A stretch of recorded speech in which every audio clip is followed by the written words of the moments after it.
Inaresto ang Vice Mayor ng Marawi City na si Anwar Romulos. Siya ang tinuturong mastermind sa nangyaring ambush sa mga operatiba ng NBI sa Caloocan noong 2013. Nasa frontline ng balitang yan si Elaine Fulencio.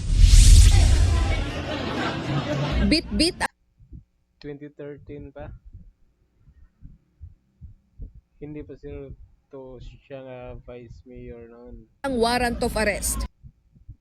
Hinuli ng NBI ang incumbent Vice Mayor ng Marawi City na si Anwar Romulos E. Abiden, na kilala rin bilang si Anwar Abiden Romulos Abdul Rauf, sa loob ng Hall of Justice. Dito na nagkaroon ng komosyon sa pagitan ng mga taga-suporta ng BC at ng NBI.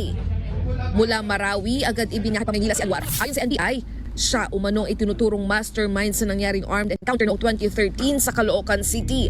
May anti-drugs operation daw sila noon sa lugar pero hindi naman si Anwar ang subject. Tatapos namin yung search. Supposed to be mag-pull out na sana kami.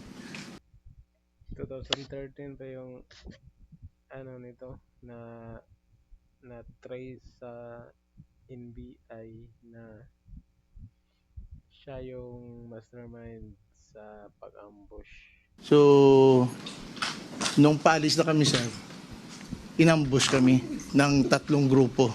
Kasi ang ginamit nila sa amin, mga high-powered firearms.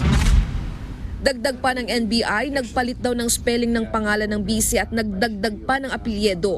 Pero positibo raw siyang itinuro ng testigo. Kitang-kita ko na siya eh.